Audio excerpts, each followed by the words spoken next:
Good evening there, everybody. What is happening? Hopefully, you all are having a wonderful day today. So, when it comes down to it, I thought that I, of course, would talk about, at least recently, my rankings on a pound for pound list. And I thought that I would come out with a list, at least in my view, from my perspective, about not just who the top 10 pound for pound fighters are in the world of boxing heading into the year of 2023, but I thought that I would also do a list of the top 15. And I could have potentially done a little bit more. I could have potentially done a top 20 or top 25, top 30, but I just didn't necessarily know, at least that deep down the list, how many contenders or which right contenders truly could have been on there, and the point system would have been a little bit more complicated at that point. But, anyways, overall, these are going to be my top 15 pound for pound boxers heading into the year 2023. I'm going to explain how I personally rank these things because whenever I create a pound for pound list, at least at this current time, the past few years, I've always created a point system. And my point system is usually based off of 4 categories, but this time is actually going to be based off of 5 categories. Now, the first category, of course, I always usually rank by, which is always the most important category out of any of them, is going to be the resume. And what the resume, of course, constitutes is going to be how many A-grade fighters that you fought, or how many fighters that I believe that you have fought overall that have really been that of high quality fighters that I think all in all are clearly A-grade fighters, or B or C grade fighters, something along those lines. And of course, some of you are going to disagree with what I rank as an A-grade fighter, but it is what it is. Once again, I'll explain it the best that I can from my perspective. Now, the most recent category that I ended up adding to the list is that of recent success. And the reason overall why I added that on is because it does have to be added on a little bit overall in terms of, recent success, because you have certain fighters out there that in terms of their all-time great profile, if you talk about Canelo Alvarez right now, in my opinion, he's probably the greatest fighter in the world today, at least in terms of active boxers. I think that he's greater than any current boxer that is probably on the pound for pound list at the moment because of what he's accomplished and his skill set and what he's been able to do in the sport of boxing. However, with his dominant loss against Dimitri Bivol this year, I cannot claim, at least at the current moment in time, that he is the number one pound for pound fighter, which I've already said a multitude of times. So hopefully that's not a spoiler alert, but it is what it is. So that's the reason why overall I added that there. So that pretty much is, how dominant you've been as of late and overall how you've looked within the past year or the past few years when it comes down to it. And then, of course, we have accomplishments, and that is how many overall weight divisions you've been a champion in. And keep in mind that the weight classes, when it comes to actually being a champion in them, I really only count someone as a champion in a weight class if they've won one of the 4 official main belts. I don't count someone as a multiple weight division champion if they've only won belts in a certain amount of other weight divisions and it's only been the regular or the intercontinental title or something along those sorts. I don't overall count those titles. That's just my personal way of viewing things. It is what it is. I do not count someone as a legitimate champion if they did not win one of the 4 official main titles in a certain weight division. That's just the way that I view things. Some may disagree with that, but that's the way that I look at it. And, in accomplishments, of course, also if you've unified a division, that more than likely can get you higher in that category. Of course, if you're a multiple weight division champion like that of a Terrence Bud Crawford or a Canelo Alvarez or a Lomachenko, that may be able to get you a little bit higher on the pound for pound list. But even if you are a one weight division champion like that of a Fury or a Jamel Charlo or an Artur Beterbiev or something like that, it could still potentially get you high in the pound for pound list if I think that your resume and your accomplishments and something of a sort, and also your dominance and your skill set is high enough. And then of course the last two are skill set and dominance, which is pretty much going to speak for itself. But I just thought that I would talk about that. Now, my point ranking system, just to talk about it, and I'm going to try to get through this as quick as possible. That way it's not an hour-long video, but we'll see what happens because I also do want to explain things in detail, overall in depth. So we'll see what happens, at least with my, with the best logic that I can, because once again, some people are going to find some of these picks controversial, but I'm going to explain the best, at least analysis that I possibly can to why I put these fighters in this, particular order. But anyways, my point system is basically based on almost like a school grade system. You can either get an A plus or you can get an F. It just is what it is. So if you get an F, that's 0 points. If you get an A plus, that's 12. The most amount of points that someone can get, because of course it's 12 out of 12 in each category. That is the max amount of points that you can get. And times 5, of course, that's 60 points. So the most amount of points someone can get in terms of an all-around fighter in terms of every single category, they can get 60 total points. There's also a lot of fighters on here that you're going to notice they have a tied score, and some people are going to wonder, why did you not have this fighter over the other fighter, or why did you have this fighter below the other one? Well, if I believe that you have the better resume or the better accomplishments, or overall maybe the more dominant skill set, or maybe the greater skill set, I overall put you higher on the pound for pound list. But the most important thing, overall, the three most important categories are going to be recent success. Resume is the most important one, and accomplishments usually as well. But resume is hands down going to be the most important one, and not everyone overall is going to agree with that, but it just is what it is. There's going to be probably at least 3 picks on here that everyone's going to take a look at, and they're going to say, wow, what were you smoking? What overall are you thinking? But once again, I'm going to logically explain things, at least from my perspective, as to why I rank them that way. But anyways, now that I've explained the rules and my point system and overall what I'm ranking by and what overall could put a person on top of the pound for pound list or maybe a little bit lower, now I'm going to go into the honorable mentions of certain fighters that probably just missed the cut or could have potentially been on there. And then we're going to go into our top 15. So let's get straight into it. So this is, of course, once again, the honorable mentions, fighters that could have been within the top 20, top 25, or top 30. Of course, you see the first fighter, George Kambosos Jr., and I'm not going to go into much detail with all these fighters, but Kambosos, of course, was the guy that was able to beat Mickey Bay, Lee Selby, and on top of that, Teofimo Lopez.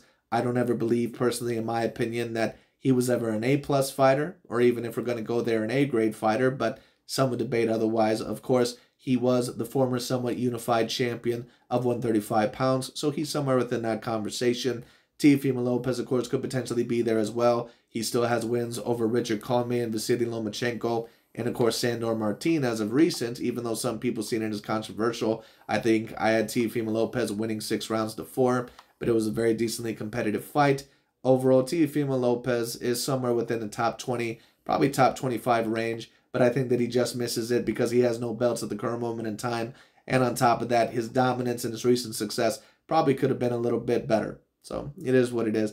Regis Prograis, another fighter that certain people would potentially put on the top 10 or top 15 pound for pound list. I just don't think that he has the resume nor the accomplishments to really be there. I think that he's a decently skilled fighter, but when you talk about really with what he's been able to accomplish, he's only worked within one weight division that I know of, which is the junior welterweight division at 140 pounds overall.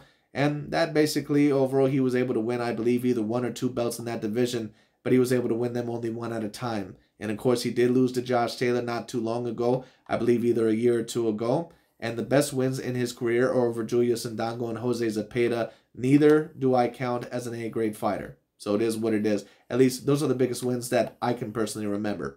So it is what it is. And these other ones are a little bit more self-explanatory. AJ Anthony Joshua, he's either within that top 20 to top 25 rank. Now, some people would disagree with that, but he still does have a very decent resume, even after suffering 2 losses to that of Oleksandr Usyk. Usyk, in my opinion, is very, very high on the pound for pound list, and we'll talk about him, of course, later on. But AJ still has wins over Joseph Parker. He still has wins over Dillian White, Andrew Ruiz, Alexander Povetkin, or Povetkin, however you pronounce his name. Of course, he has wins, I believe, over Carlos Takam and, a few others. Charles Martin, many decent fighters. Vladimir Klitschko, Joseph Parker. There's probably a couple of others that I'm personally missing in there as well. But AJ still has a very decent resume. Of course, he did not come up, as well as what he needed to against Oleksandr Usyk. But Usyk, in my opinion, is one of the all-around best fighters in the world. So I got to cut him a little bit of slack. Deontay Wilder, of course, ended up losing to also, in my opinion, another one of the best fighters in the world, in Tyson the Gypsy King Fury.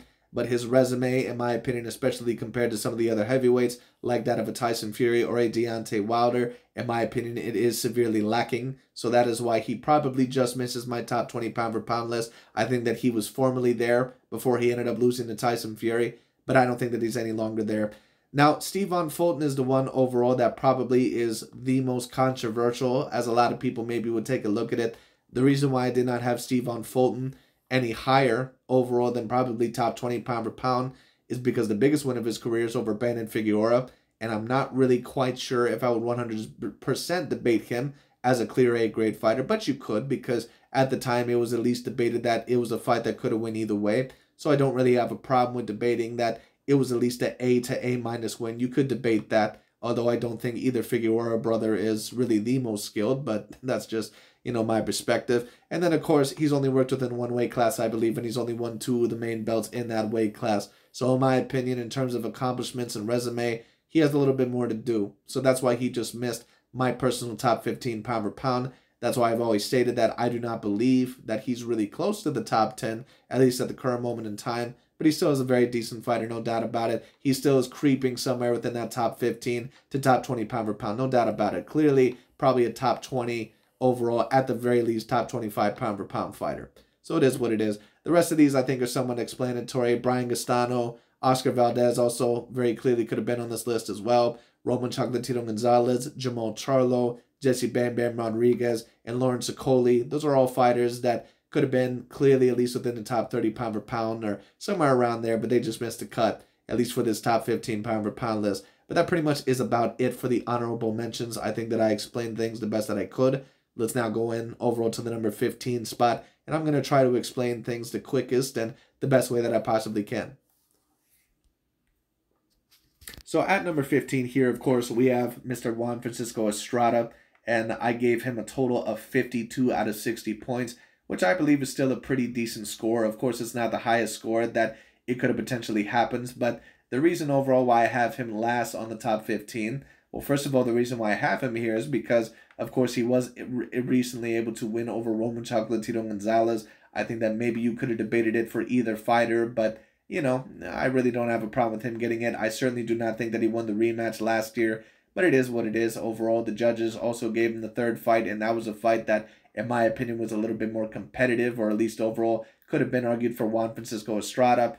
Recent success, I gave him an 11. Some would argue, why not 12? Once again, I thought that either fight against Roman Chocolatito Gonzalez could have went to Chocolatito, so that's kind of the reason why. I didn't think that it was as clear as what the Canelo versus Gennady Golovkin fight was in the second fight, for example, in the rematch. Accomplishments, I give him a 10 and an A-. Some people would wonder why, because at least from the research that I did that I know of, I believe that he's only a 2-weight division champion, and he's never really been close to being unified overall in a certain weight class. And at the current moment in time, I believe he only has the ring title, and I believe the WBO title overall for his weight division, or at least one of the main titles, but only one of the main titles in that weight division. So that's why overall it goes a little bit lower. Skill set, I would say that in terms of comparing him to some of the other top 15 pound for pound fighters, I would not say he's quite as skilled. That's the reason why I had him at a 10 out of a 12. But if you were to argue at least an 11, some would even say 12 out of 12, I wouldn't have a problem with that. But I think that a 10 is somewhat around the fair rank. And dominance, of course, a 10 because of the recent Roman Chocolatito Gonzalez fights, both being a bit controversial in my eyes. I really overall, I think that that's somewhat of a fair ranking. But he could have potentially had a higher score. He could have been potentially higher on the list. I think that he personally just misses in the top 10 in my view. But you clearly could have had him a little bit higher. I wouldn't really have a problem with that. But I think number 15 is a very fair ranking to go. So Juan Francisco Estrada is number 15 on my list. He gets a score of 52 out of 60. I think it's decently fair. If you have any questions, of course, you can always ask down in the comment section. And let's go on to number 14. So number 14 on my list is actually a fighter that I ended up having on my top 10 pound for pound list last year. I believe actually at number 9 overall on my pound for pound list last year. And that's Mr. Gervonta Tank Davis. Gervonta Tank Davis, in my opinion, is one of the more exquisite and exceptional talents on this list. However, where he ends up falling short, in my opinion, is his resume. His recent success also, in my opinion, has been a little bit more rocky than what it was expected to be. And also the accomplishments, I think, also are around an A- level. Once again, as I said earlier in the video, because a lot of people are going to ask the question, well, why would you say that? Because Gervonta Tank Davis is an apparent 3-weight division champion. Once again, the reason why I count that as a little bit less is because Gervonta Tank Davis, in 2 out of the 3 weight classes that he's really competed at, he really hasn't won any of the official main belts there. They've really only been regular or interim titles. So in my opinion, overall, I really don't count those as titles. Now, some people would say, well, I disagree with that. Well, that's up to you, but I would also have to ask this question. Do you also consider Dillian Whyte as one of the heavyweight champions of the world? Because I believe he had either the interim or the regular heavyweight title for the WBC title. So would you say that Tyson Fury defeated another champion in Dillian Whyte? I don't know if I can say that. And I also don't know if I could say that Mario Barrios, Isaac Pitbull Cruz, and Rolando Romero, just because some of them had regular or interim belts, I don't really know if I can claim that those guys are legitimate champions. If you're also one of these guys that claim that George Kambosos and Teofimo Lopez, that they were not the true undisputed fighters at 140 pounds, I would also tend to agree with you. But the reason why that is because they didn't have all four of the main belts. And just like the franchise title, I also do not count the regular title or overall the interim title as the legitimate title. I do not count them as legitimate titles. So that's just the way that I take a look at it. That's why his accomplishments is a little bit lower. You could have maybe debated it at about an 11, but I don't think that that's decently fair because, once again, he's really only won one or two official main belts in his career. The rest of them have really been regular titles. So that's the reason why overall that I have it that low. But in terms of skill set, I believe that he's clearly at least at a 12, maybe an 11. But dominance, I did have to rank a little bit lower at an 11 at the current moment in time because I thought that the competition that he was facing in his most recent fights against Rolando Romero, and also I believe against that of Isaac Pitbull Cruz and Mario Barrios, I didn't think any of those guys were clear A-grade fighters. I thought that they were all on the B level, you know, when it came down to it. And Rolly Romero, he may even be a B- level fighter when it comes down to it, later on a C-grade level fighter. But I'll say B, somewhere around there. Gervonta Tank Davis had a very tough time against Isaac Pitbull Cruz. Some say his hand was broken. It also may have just been that he had a tough fight, maybe a little bit of both, who knows. And against Rolly Romero, a fight that I, watched the whole thing, he had a very tough time with Rolly, and he really was not winning the fight, in my opinion, on the scorecards before he ended up getting the knockout. Now, that just happens sometimes in big fights, but for a fighter that is supposed to be the caliber of Gervonta Tank Davis, and someone that is supposed to be that skilled, and someone that is allegedly on the top 10 pound-for-pound list, you expect them to be a little bit better than that, in my opinion, especially against the quality of competition, which in my opinion wasn't the greatest. So that's the reason why Gervonta Tank Davis falls in at number 14 on my pound-for-pound list. I think that it's a decently fair ranking. Of course, a lot of people would debate that he's debatably higher. I don't think that I can put him any higher than this, but, I understand. He's a very decently skilled fighter, but where he lacks, in my opinion, is in the accomplishments. I think that his recent success took a little bit of a hit in terms of his dominance as well. And the resume, in my opinion, is also where he's sorely lacking. But we'll see what happens. But anyways, Gervonta Tank Davis gets a total of 54 out of 60. He maybe could have had a little bit of a higher tally, but I think that this is a decently fair score. I think that number 14 is perfectly okay for Gervonta Tank Davis. Great talent.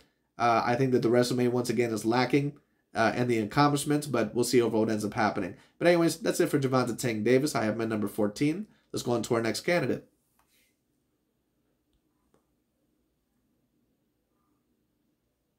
So number 13 here, as you can see, which is a lot of people's favorite fighter.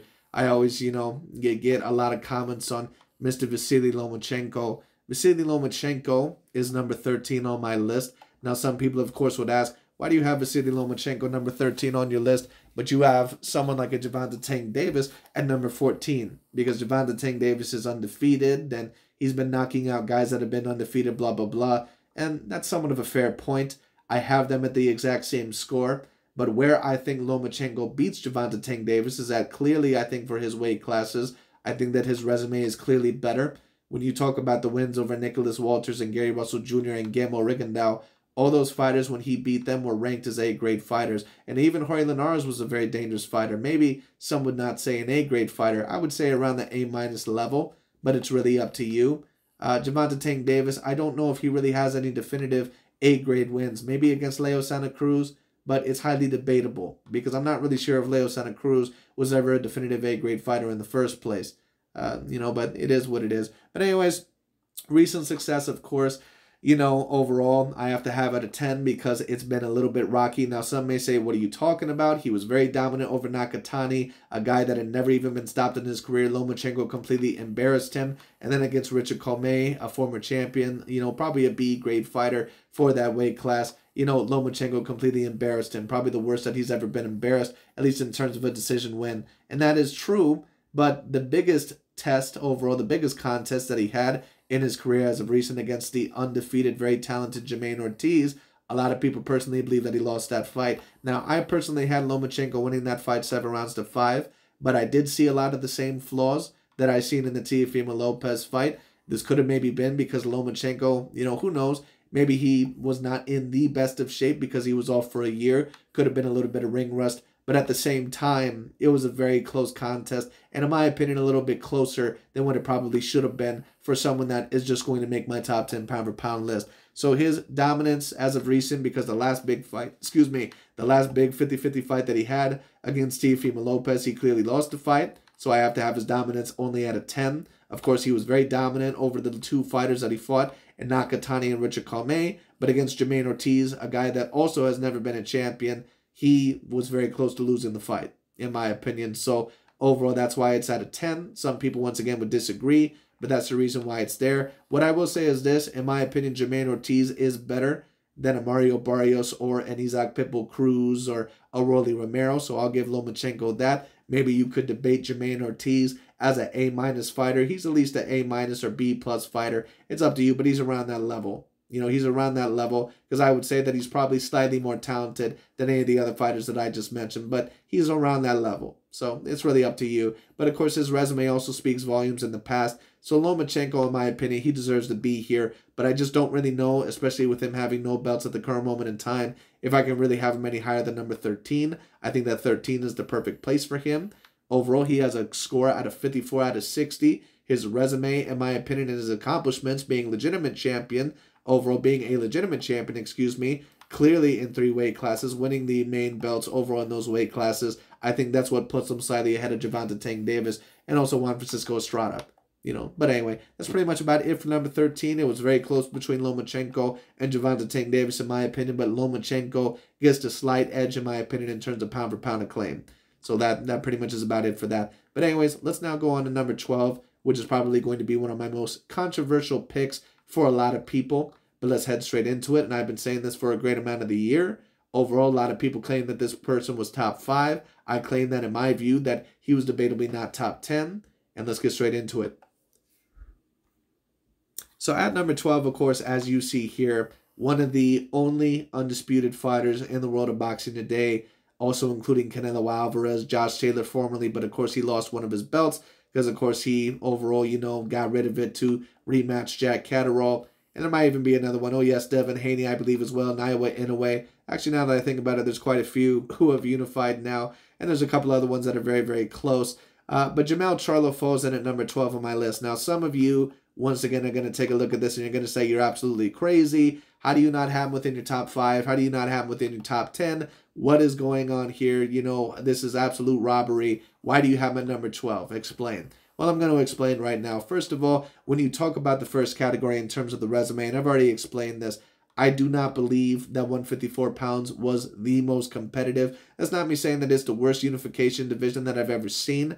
But when you really talk about Jermell Charlo, overall, I just don't think that a lot of the fighters that he beat there were really clearly A-grade. I think that Brian Gastano, to be fair, I think that was a very decent A-grade win. Brian Gastano was a guy that had great amateur pedigree. He was a guy that clearly gave Jermell Charlo a lot of problems in both fights. He was able to come back very strong in that rematch, so I give Jermell Charlo a lot of props for that. But besides the Brian Gastano win, I just don't know a lot of wins, in my opinion, in that division that would have been clearly A-grade. When you talk about Jason Rosario, I don't believe that Jason Rosario was ever an A-grade fighter. Now, of course, he was able to beat Julian J. Rock Williams, but J. Rock Williams has always been a little bit questionable, in my opinion. He's lost certain fights that he probably should have not lost, and overall, that was one of them. Jason Rosario also, after he got beat by Jermell Charlo, after he was knocked out by Jermell Charlo, to be fair to Jermell Charlo, but he was also knocked out very quickly and very easily against Erickson Lubin, who very clearly is not an A-grade fighter. That was another one of the undefeated guys that Jermell Charlo had to face,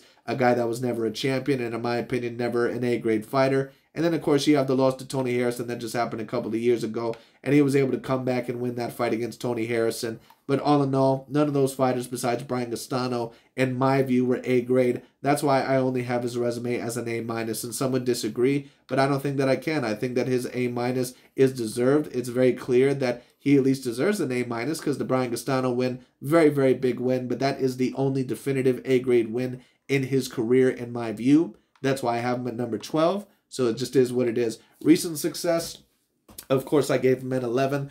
Now, some of you would say, why would you not say 12? He just recently unified the whole entire weight division. Yes, he did, but also earlier on in the year against Brian Gastano, I thought that when it was scored a draw, I thought that Jermell Charlo clearly should have lost. I thought that it was about an 8 rounds to 4 fight at the least. I thought that Brian Castano clearly won. Now, I could see why some people would maybe see that it was a draw, but in my view, I thought that Brian Castano clearly should have got the decision. I thought that it was a little bit lucky for Jermell Charlo to get a draw, but it is what it is. But of course, he came back very well in the rematch. Accomplishments, anyone who unifies a division completely, I pretty much give them a 12 out of 12. Skill set, I do think that his skill set is a little bit limited compared to some of the other top 10 pound-for-pound fighters, and I think it's very clear because you don't see a lot of other fighters that struggle as much with A- level fighters or even B-grade fighters to the level of what a Jermell Charlo does, even against Tony Harrison when he was able to beat him, I believe, last year or, maybe a couple years ago. I can't necessarily remember at this point. But even against Tony Harrison in the rematch, a guy that clearly was never an A-grade fighter, he was even probably losing that fight, in my opinion, before he ended up stopping him, or it was way too competitive. So in my opinion, him having an A- skill set, I think that it's a fair rating because I don't see him on the same level as a Terrence Bud Crawford in terms of skills. I don't see him on the same level as an Errol Spence. I don't see him on the same level as a Usyk or a Tyson Fury for his division, or over a Canelo or some other guys that I have on my top 10 pound-for-pound list. That's why overall that really brings him down. So his resume, in my opinion, and also his skill set, that's what brings him down a little bit more. Now, some people could maybe debate him a little bit higher, but this is why I always said that I never really had a big problem with certain lists not having Jermell Charlo on their top 10, because I never really had him on my top 10 pound-for-pound list either. Now, if you wanted to debate him top 10, no problem, but I don't think that he's really any higher than number 10 or number 9. That's just my personal view. And once again, the pound-for-pound list is so competitive right now that all these fighters that I have above him, you can really make a great case that they're above him. And I'll tell you why here in a minute. So let's go on to number 11, and let's see overall who is the last of the top 15. So number 11 here, as you see, is Josh Taylor. Now, Josh Taylor, I believe, only had one fight in this year, 2022, at least last year. And of course, it was against Jack Catterall, the man that you see there on the left, hitting him in the face. And in my personal opinion, Josh Taylor should have lost this fight. But the reason why Josh Taylor is slightly ahead of Jermell Charlo, and you see that he has a 55 out of 60 here, is because I think that his resume is a little bit better than that of Jermell Charlo. When you talk about him unifying the division, he defeated undefeated Regis Prograis, undefeated Jose Ramirez. He defeated Victor Postal, who probably was an A-grade, but probably a B-plus fighter when it comes down to it, or a B-grade fighter. He also was able to defeat Jose Ramirez, who probably at the time was A-minus. Regis Prograis, also A-minus as well. He was able to beat a multitude of talents in that division when it was one of the more talented weight divisions in all of boxing. His recent success does have to be dragged down a little bit. He did overall, of course, vacate one of his belts. Of course, that was, to rematch Jack Catterall. But I thought that he was very, very subpar compared to his usual standards against Jack Catterall, a guy that he was expected to pretty much dominate or at least clearly beat. So that has to be overall dragged down a bit. His accomplishments does have to be a 12. He unified a division that, in my opinion, was very decently talented at the time when he was able to unify it. The skill set, I would at least give him an 11. You could maybe debate that it's at a 10. I really don't have a problem with either or. But I would say that Jermell Charlo, that he has about an A-minus skill set. And I would say that Josh Taylor, in my view anyway, is probably a little bit more skilled than Jermell Charlo. So that's why I put him a little bit ahead of there. And dominance, I have at about an 11. Of course, he did, in my view, recently get a controversial decision over Jack Catterall. But we also can't forget he was able to dominate the undefeated Jose Ramirez and just pull out a decision over the very talented Regis Prograis. So Josh Taylor certainly still deserves to be in this conversation. And this is what I keep telling people, certain people that debate that Jermell Charlo is clearly top 10 pound for pound, even clearly top 5. I can't agree, because even with all the arguments that I just laid out on the table, can you really clearly argue that Jermell Charlo is really above Josh Taylor? I'm not so certain of that. But if you have an argument for it, certainly let me know. I think one of the only arguments that really you could have is that Jermell Charlo probably finished off stronger in the year, of course, by defeating Brian Castano, while Josh Taylor, he didn't do very well in 2022. But, it is what it is. But Josh Taylor, in my opinion, for his division, not only was a little bit more talented, but he probably was a little bit more dominant, at least against higher grade competition. So it is what it is, at least debatably. But, anyway. But Josh Taylor is at that number 11. He was on my top 10 pound-for-pound list last year, but with the most recent overall, in my opinion, loss that he probably should have suffered against Jack Catterall, he did have to just get dragged out of the top 10. So that's why I have him at number 11. That is the last of the top 15. Now let's start to go into the top 10. So at number 10 on my pound-for-pound list, as you can see here, the man overall, or the kid from New York, New Jersey, I believe, or Newark, excuse me, I believe I'm pronouncing that right, Mr. Shakur Stevenson, probably one of the greatest talents in the world of boxing right now. As you can see, the score I have for him is a 56 out of 60. His resume is about an A-. Now, some people would debate that that deserves to be a little bit higher, but the reason why that is, once again, is because kind of like Jamel Charlo overall, and, maybe a couple of other guys that really only have that one A-grade win in their career, I think that the only fighter that he's ever beaten clearly that was A-grade was an Oscar Valdez, and it was an absolutely exquisite performance. It was a flawless performance. By that is Shakur Stevenson. I only really had Oscar Valdez winning about 3 rounds in that fight, even if that. It was a great performance, no doubt about it. His recent success, of course, has to be a 12. He's looked like one of the most dominant fighters on the planet. His accomplishments, I have about an A-. Some would debate that he could at least be an A, and I don't really have a problem with that. But I believe that the most amount of belts that he's ever won in his career has been 2 at a time, and I believe that he's only a 2-weight division champion. Now, he could be a 3, but I believe, and I checked overall before, at least from what I remember, he's a 2-weight division champion. So that's the reason why I only have it at an A-, excuse me. But if he's a 3-weight division champion, if I somehow miscalculated it, then it probably could be at least at an A. No doubt about it. But, because of that, I only had it at an A-. Of course, the skill set, at least so far, I think has to be a 12 out of 12. And the dominance, no doubt about it. He's been so dominant overall so far throughout his career. Of course, I don't think he's really fought anyone as of yet that is really going to challenge him quite as much as probably what he needs to. But no doubt about it. And he stepped up in certain challenges against Robson Conceição and Oscar Valdez especially. It has to be a 12 out of 12. So total tally, 56 out of 60. I think that it's a fair tally. Overall, Shakur Stevenson at number 10 to start off the top 10 pound-for-pound list. I think that's a decently fair analysis. Let's go on to number 9, which for a lot of people is going to be very, very highly controversial. Probably the most controversial, or debatably the most controversial on this list. But let's get straight into it. So number 9, I have Mr. Naoya Inoue, or Naoya Inoue, however you pronounce his name. I apologize. I've been told that I've mispronounced his name a couple of times. But anyways, I have Mr. Inoue at number 9. You clearly could have debated him a little bit higher on this list, but I don't think that he's really any higher than either number 7 or number 8 in my view. And some people would heavily disagree with that. I've had certain people tell me that they believe that he's clearly top 5. But the reason why I say that he isn't, at least in my view, and this is really where he suffers the most, is that resume. And it's not the worst resume that I've ever seen.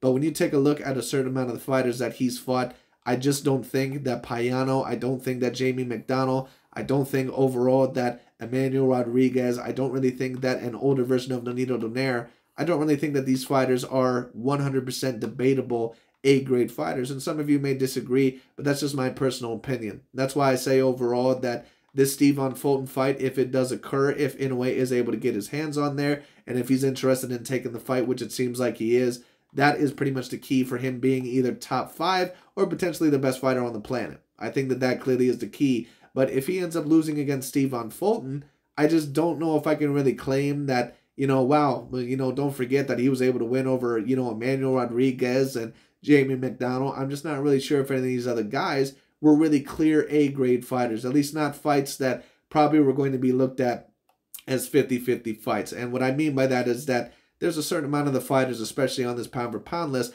that have already had that 50-50 fight in their career. Canelo Alvarez, of course, had the fight against Gennady Golovkin. Even Errol Spence had the fight against Kell Brook, which at the time was looked at as a 50-50 fight. Tyson Fury had his fights over Vladimir Klitschko and Deontay Wilder, when it comes down to it. And there might even be a couple of others that I'm not necessarily remembering. Usyk, of course, had his fight over AJ Anthony Joshua. I just don't think that Naoya Inoue, at least at the current moment, really has had a fight like that. I think that there's been a couple of fights to where we've wondered, where is this really going to go? Kind of like when Terrence Bud Crawford fought Victor Postol and Yuriorkis Gamboa.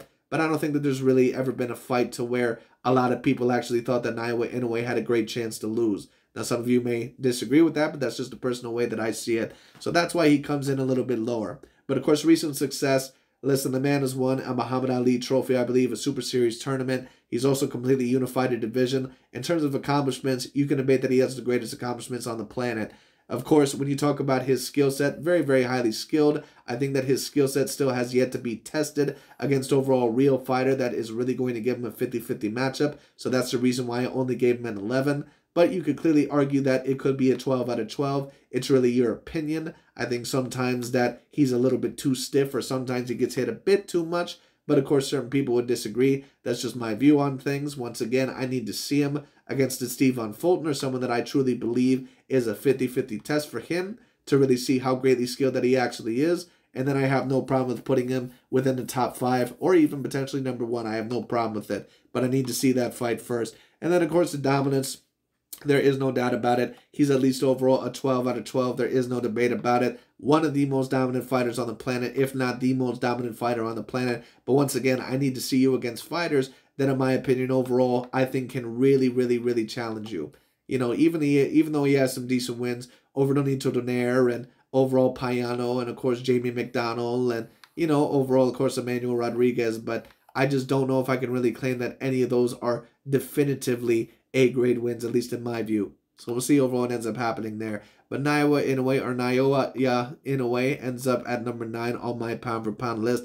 Could have been higher. Could have been at number 8. Could have been at number 7 maybe. But I wouldn't have put him any higher than that. Right now, I don't think that it's highly debatable, at least in my view, that he's top 5 pound-for-pound. Once again, I need to see him on the top. I need to see him fight a fighter that I believe can truly, truly challenge him. A fight to where he really could potentially lose, like when Canelo fought Golovkin. I don't think that Naoya Inoue has really been in a fight like that yet. So that's the reason why he ends up below on this list, at least the top 10 pound-for-pound list overall for me. But I do think that he's clearly a top 10 pound-for-pound fighter. I just have him a little bit lower than some other people, but I think that it's a fair ranking. So anyways, that's about it for the Monster Inoue. Let's go into number 8.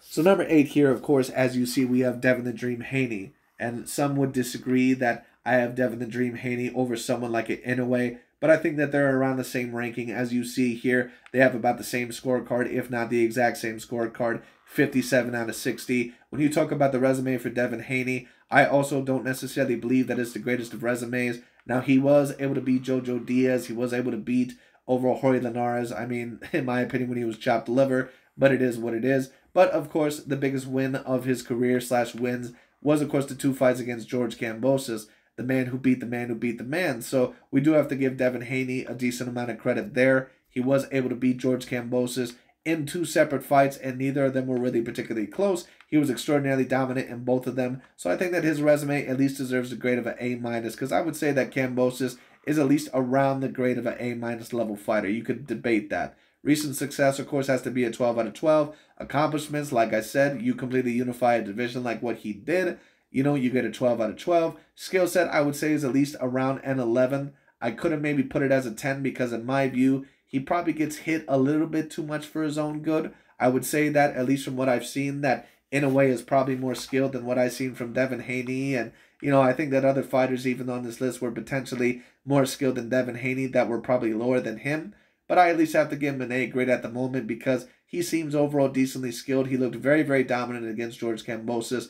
It'll be a little bit more until we really get to see how truly skilled that he actually is. But I think an 11 is somewhat fair. Could have easily been a 10 as well. I don't think that it's necessarily a 12 out of 12 because I think that sometimes his defense can be a little bit sloppy or that sometimes it's a little bit leaky. But overall, I think an 11 or a 10 is fair. And then, of course, at dominance, you know, you have a 12. I don't think that there's any debate about it. Overall, you know, it's around there. Now, you know, Mr. Inoue could have easily been at this spot. I think that Devin Haney and Inoue are really, really overall comparable. The reason why Devin Haney overall slightly had the advantage over, you know, Mr. Inoue is because I think that George Kambosos is probably a little bit better than any of the opponents that Inoue has fought, at least in my view. Now, some would disagree. Maybe Emmanuel Rodriguez is a little bit comparable. But that's just my personal opinion. It is what it is. George Kambosos clearly was able to beat a few champions, including Teofimo Lopez, that I'd at least put him on the A- level. So that's the reason why Devin Haney ranks this way on my list.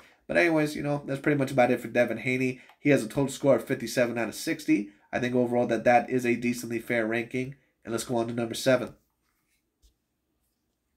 So number 7 on my list is none other than the Russian killer himself, Artur Beterbiev. And Artur Beterbiev is really a very interesting pick. Actually, I did not think that he was originally going to be on my top 10 pound-for-pound list. But after taking a look at what he's been able to do, and especially with how dominant that he's been able to be over certain guys that you would think would even give him a little bit of trouble, they don't really give him any trouble at all. This man might debatably be the most dominant fighter on the planet.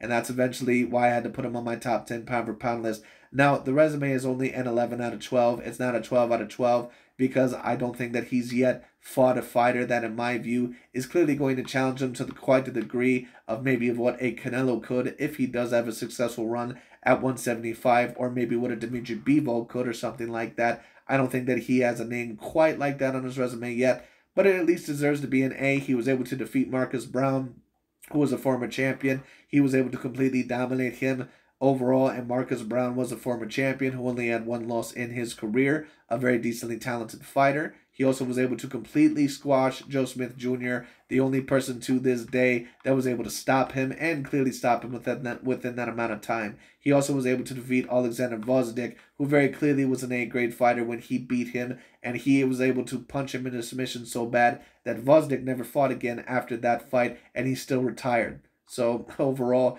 that's a very, very, decent resume right there. Recent success obviously has to be a 12. Accomplishments, I have an 11 out of 12. He's never unified the division, but he's very, very close. He has 3 out of the 4 main belts, so he is very, very decently close. Whoever, holds on to, I believe, that WBA title, which more than likely, in my view, will still be Mr. Dimitri Bivol. Overall, if he's able to get that, in my opinion, he might potentially shoot up to top 5 pound-for-pound. The skill set, I have in about an 11. I would say, all in all, that at times he's a little bit too stiff for his own good, and sometimes he gets hit when he shouldn't. But you could have easily put this as a 12 out of 12 overall. I really don't have a problem with that. He clearly is very skilled. A lot of people believe that, or to believe that he's just all power and that he's just this big brawler. Well, he does like to brawl a little bit, but he very clearly also has skill to back it up. There's no doubt about it. He's a very good counterpuncher. He's very good on the front foot. He can fight a little bit from what I've seen on the back foot overall, especially run you into certain counters. He's a very good all-around fighter, maybe even great all-around fighter if you want to go that far. There's no debate about it. And dominance, there's no absolute question about it. He is debatably the most dominant fighter on the planet. He's even a more efficient knockout artist, at least when you talk about higher levels of competition, than even what a Deontay Wilder would be. Now, I would say a Deontay Wilder, of course, probably has more one-shot knockout power, but with the power that Artur Beterbiev has, and also with his efficiency and his skill set, he is probably debatably the most dangerous and the most vicious and the most overall killer, probably, in terms of the power punches today. There probably is no more overall dangerous and efficient knockout artist in the world of boxing today. And that's why he comes in at number 7 on my list. Overall, once again, some people may say, why put him above a Inoue? Why put him above a Haney? Well, the reason why that is because I would debate that his resume may slightly be better than theirs, and his dominance level overall is up there with anybody in terms of the world of boxing today. So I don't think that there's any debate about that whatsoever. That's why Artur Beterbiev is at number 7 on my list. He could have been a little bit lower. Someone maybe even debate a little bit higher. But I think that he's at least, arguable. It's very fluid within that bottom 5. He's at least somewhere there. No doubt about it, in my opinion. But that's where Artur Beterbiev is. He's at number 7. Let's now go on to number 6. So number 6, of course, is none other than that of Dimitri Bivol, another Russian fighter on this list, of course, of Korean descent, though, this time around. As you see with the resume, I gave him an 11. Now, some would say, how can you say that it's only an 11? He was able to defeat Canelo Alvarez, and on top of that, he was able to defeat Gilberto Zeta Ramirez. Well, the reason why it's not a 12 out of 12 is because Dimitri Bivol has only done work within one weight division, and I don't think that he's really fought the guy that, in my opinion, could really give him a 50-50 fight, at least as of yet, which is Artur Beterbiev. Now, of course, Canelo Alvarez was favored over him in that fight, but Canelo also very clearly was undersized against Dimitri Bivol, and I also do not believe that Canelo was up to his usual standards. I thought that his stamina and overall that his performance was very subpar. Overall, I do not think that it was the best version of Canelo, but that's just my personal view. The recent success, of course, has to be a 12. The accomplishments are a 10, and the reason why that is because he's only ever done work within one weight division and only ever won one belt in his career, so that's why that's a little bit lower. Skill set, I believe, is at least an 11 or a 12. Obviously, it has to be pretty high to completely dominate Canelo Alvarez, even in a little bit of a worse, part of his, career when it comes down to, or at least, a worse part in that fight. He wasn't very good in that fight. It was a very poor performance. And the dominance, I mean, he was dominant against John Pascal, Joe Smith Jr., Canelo Alvarez, and a multitude of other fighters. So, in my opinion, it very clearly, is decently fair to have a 12 out of 12 for both of those. You could have even had them a little bit higher. You could clearly have them within the top 5. You could even have him, possibly, debatably, even as high as number 3. But where he goes a little bit low in terms of the top 5, pound for pound list, is that he's only ever won one belt in his career. And the biggest win of his career is against a fighter that probably is about a weight class and a half smaller than him. So it is what it is, at least in terms of the total package. So it is what it is. That's why Dimitri Bivol falls a little bit lower on my list. Of course, he was also able to defeat Gilberto Zeta Ramirez, who probably was about a weight class and a half bigger than Dimitri. But at the end of the day, Gilberto Zeta Ramirez, I don't think that he's on the same level as an Artur Beterbiev. And that's why, in terms of the resume, I had it as an A and not an A+, because I think the only fighter that, truly could test him in a 50-50 fight right now, in terms of the size and the athleticism, that's the only fighter as of yet that he hasn't fought. It would almost kind of be like Bernard Hopkins with the wins against Felix Tito Trinidad, then, Oscar De La Hoya. But of course, when he fought Joe Calzaghe, he wasn't able to beat him and Roy Jones Jr. So all in all, that's kind of what I compare it to. But I think number 6 is a fair ranking. Could have clearly been higher, no doubt about it. Could have been higher, but I think number 6 is a fair ranking. I think that he's about 1 or 2 A-grade wins away from clearly either being top 5 or top 3 in the world. No doubt about it. One of the best fighters on the planet, has to be top 10 pound for pound right now. No doubt about it. When you get a win over Gilberto Zeta Ramirez, and on top of that, Canelo Alvarez, the former undisputed pound for pound king of last year, in my opinion, you certainly deserve to be on the pound for pound list. No doubt about it. Quite high as well. So anyways, that is that for number 6. That's it for Mr. Dimitri Bivol. If you have any questions overall about his ranking, of course, once again, please let me know in the comment section. And let's now go on to the final top 5 of the top 15 pound for pound list. So number 5, as I have already told people overall throughout the year, or a certain amount of people, I have Mr. Saul Canelo Alvarez. Now, some people believe that he could be a little bit lower. Some people believe that he could be a little bit higher. I think the number 5 is the perfect ranking for him.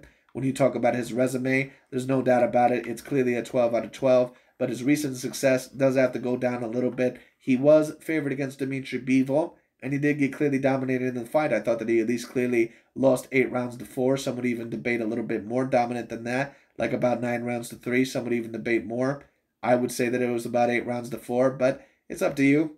But his recent success does have to come down a little bit. The accomplishments is still a 12 out of 12 because of what he's accomplished in his career. And on top of that, he's still completely unified in a division at 168 pounds. The skill set, I don't think there's any doubt about it. He clearly is a 12 out of 12. Even though he did lose to Dimitri Bivol, it was very clearly, very clear that not only was he outsized in that fight, which I always said he was going to be, but on top of that, that his stamina was really not up to par, at least in my view. But the dominance does have to go down a little bit. You could have even debated that it's a 10 or a little bit lower. Of course, he did suffer a loss in the most recent year, but before then, he was the most dominant fighter on the planet against high-grade competition. So that's why he has an 11, because he's still completely unified at 168 pounds. So that's the reason why I have that there. And I don't think that there's really much more else to really explain with Mr. Saul Canelo Alvarez. But anyways, overall, I thought that I would explain that. Canelo Alvarez, as I stated, at number 5. If he is able to defeat Dimitri Bivol in the rematch, he shoots right up there with anybody. Debatably, once again, possibly being the number 1 pound for pound fighter once again. So I have Mr. Canelo Alvarez at number 5. Let's go on now to number 4. So number 4 here, as you can see, I have Errol Spence Jr. Errol the Truth Spence Jr. The resume I have as an 11 out of 12. I don't think, all in all, that it can quite yet be a 12 out of 12. But, of course, he does have very decent names on his resume. He has that of a Kell Brook right before overall he pretty much was done with his career. He has a Sean Porter when he was a champion. Danny Garcia when he still overall had a little bit of greatness in his career, and still does have a little bit of greatness in his career.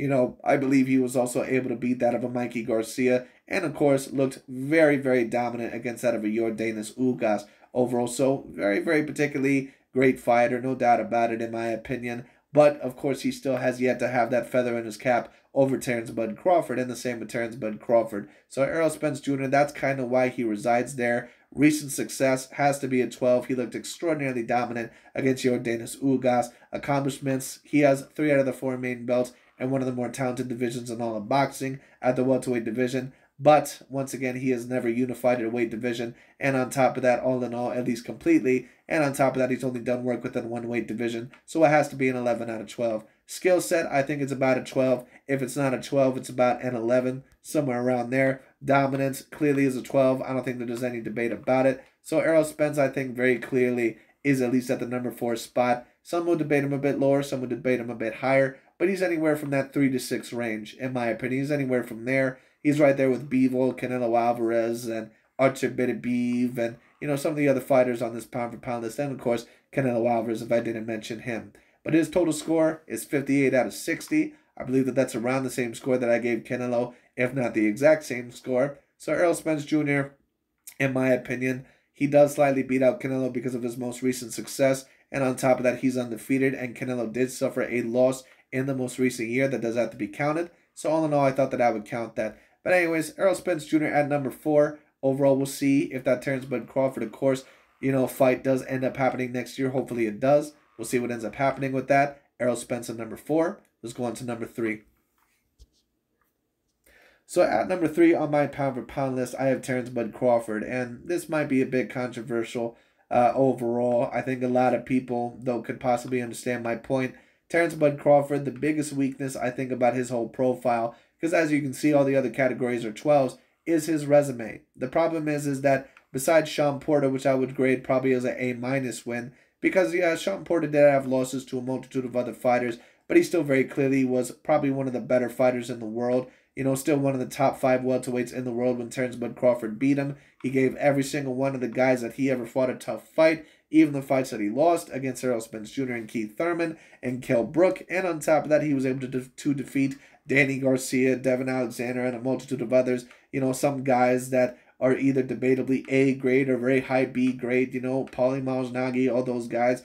Sean Porter was able to do that, and there might even be a couple of others, Adrian Broner. So I think that's very clearly at least an A- win. The problem is that really is the biggest win of his career. And I don't think that Victor Postal is really clearly an A-grade win, at least in my view. I never thought that he clearly was an A-grade fighter. And then, of course, you have the Yuriorkis Gamboa win. That could be debated as an A- win, but I don't think that Gamboa was really ever debated as a top 10 pound-for-pound fighter. And Crawford clearly was a bit bigger than him in that fight, when it came down to it. And on top of that, in terms of a skill set, I think that Gamboa was always a fighter that probably was eventually going to be exposed, at least in my personal opinion. But it is what it is, because he was just a little bit too reckless and a little bit too wild. But anyways, that once again, that pretty much is the biggest weakness that I've always said with Terrence Bud Crawford. You take a look at the rest of the categories here, they're a 12 out of 12. Recent success, 12. Accomplishments, of course, the man is a legitimate 3-weight division champion. He has completely unified a division at 140 pounds. And, of course, he won a belt at 147. So, clearly it's a 12. Skill set, I believe, is a 12. If it's not a 12, then it's an 11. But I think that it deserves to be a 12. He's a very, very highly skilled fighter. One of the greater skilled fighters that I've ever seen. And dominance, of course, is around a 12. No doubt about it. Very dominant overall whenever he fights in the ring, usually. So, he's at number 3. A lot of people, of course, would debate him at the number 1 pound-for-pound spot. I just think overall that his resume, once again, is lacking a little bit too much for him to be number 1. But if he's able to beat Errol Spence Jr., that's when I truly believe that he becomes the truly undisputed number 1 pound-for-pound fighter. At least overall, certainly debatably, the undisputed number 1 pound-for-pound fighter. So no doubt about it. But that fight will have to occur first, and he'll have to win that fight. So we'll see what ends up happening there. But Terrence Bud Crawford at number 3. Let's now go on to number 2. So number 2, and this is probably once again going to be one of my more controversial picks, is Tyson the Gypsy King Fury. And as you see here, I give him a very, very high grade. I have him as 59 out of 60. Now, a lot of people, once again, they're going to ask me, why do you have Tyson Fury so high in your pound-for-pound list? He's a heavyweight. You really shouldn't have a heavyweight here. A heavyweight really should not be on a top 10 pound-for-pound list. blah, blah, blah, blah, blah. But once again, I can't necessarily agree with that rule. And the reason why that is because Lennox Lewis at one point in time was top 10 pound per pound.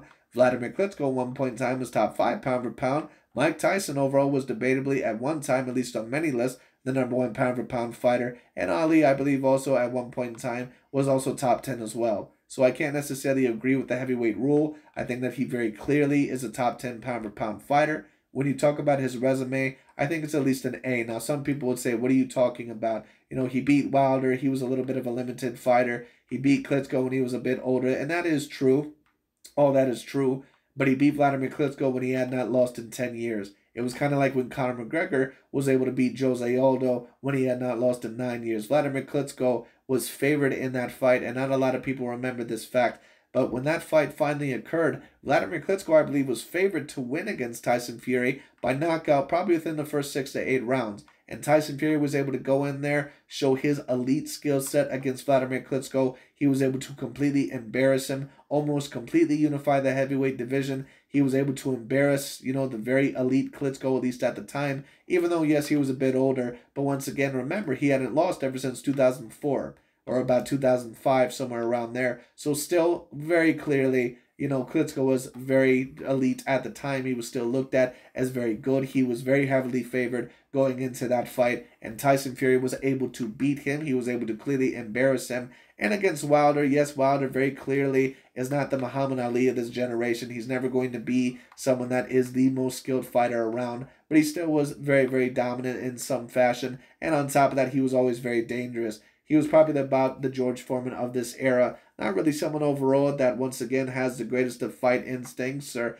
has the greatest of fight IQ, but he's extraordinarily dangerous. Yes, he's a little bit of a brawler, and once again, he doesn't have great fight IQ, but still probably, at least when he was undefeated, he was probably a top 20 pound for pound fighter on almost every single list. And that's one thing I'll have to say about Tyson Fury.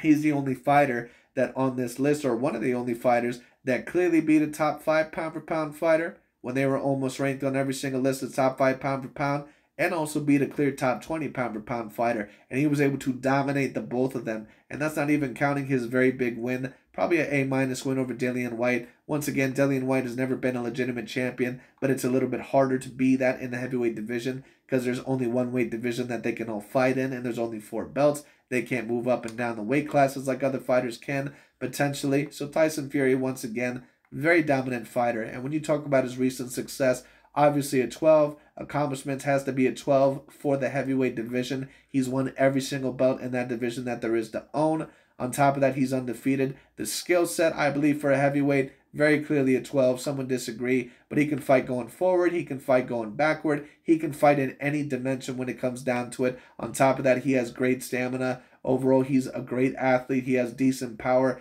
decent hand speed, decent defense, decent everything. And that's why Tyson Fury's gone as far as how he has. And dominance has to be a 12. Once again, a lot of people will ask why he's up this far. We'll take a look at his accomplishments.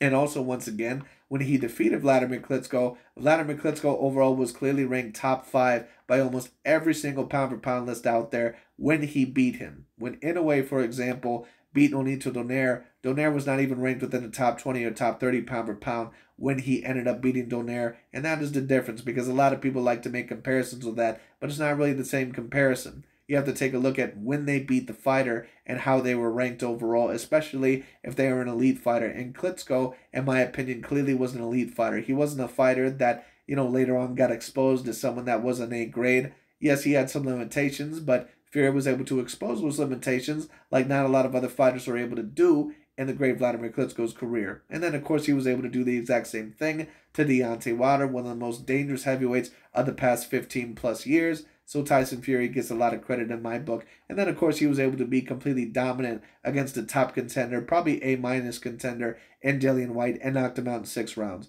So Tyson Fury, in my view, gets a lot of credit. He's a great fighter, an all-time great fighter, even in my view. And that's why he ranks number 2 on my pound-for-pound list. But anyways, let's now go on to the be-all, end-all. Let's go on to number 1, and who is number 1 pound-for-pound, in my opinion.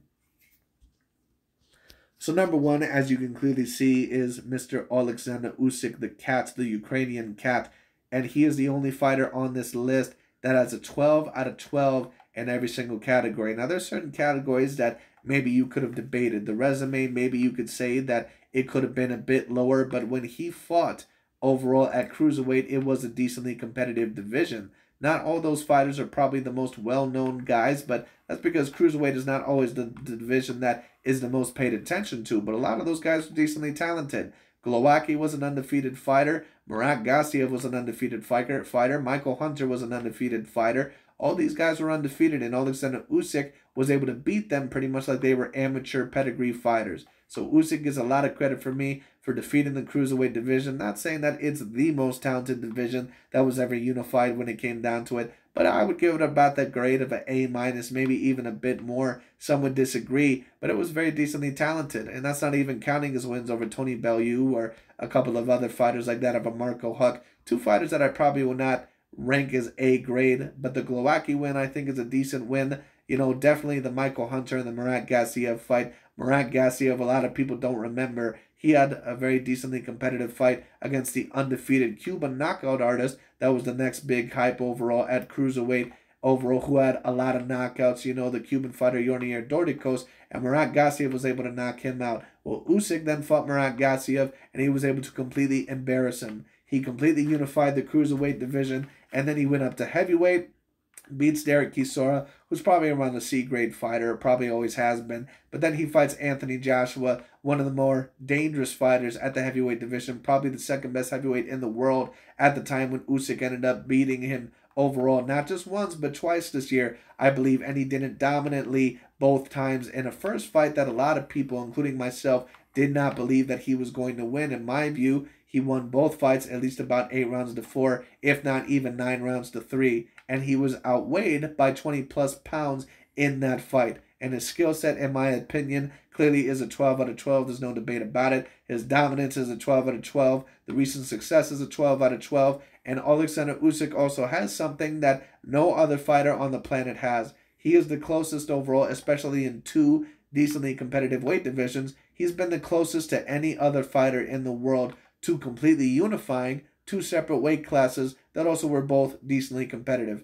So Oleksandr Usyk makes #1 on my list. I think that that's decently fair. He is the only fighter that, in my opinion, at the moment, could have debatably had a perfect score. Maybe a Fury, maybe overall somebody else, you know, that I'm not mentioning. But those are my top 15 pound-for-pound fighters. Once again, probably the most controversial spots are going to be Jermell Charlo and probably a Tyson Fury, and that of a, you know, Naoya Inoue, you know, or however you pronounce his name. My apologies. But overall, once again, I have decent explanations for all of them. If you have any questions down in the comment section, of course, I would love to discuss them and talk about them. But that is my personal top 15 pound-for-pound list. Hopefully, I explained things well from my perspective. And that is my top 15 pound-for-pound list. And Usyk right now, in my view, was #2 last year. Right now, overall, is #1. Very, very dominant fighter, very decently skilled. When it comes down to it, no doubt about it, great, great fighter. So we'll see what happens. But anyways, that's really about it for this video. Thank you all so much for watching. I'll talk to you all later.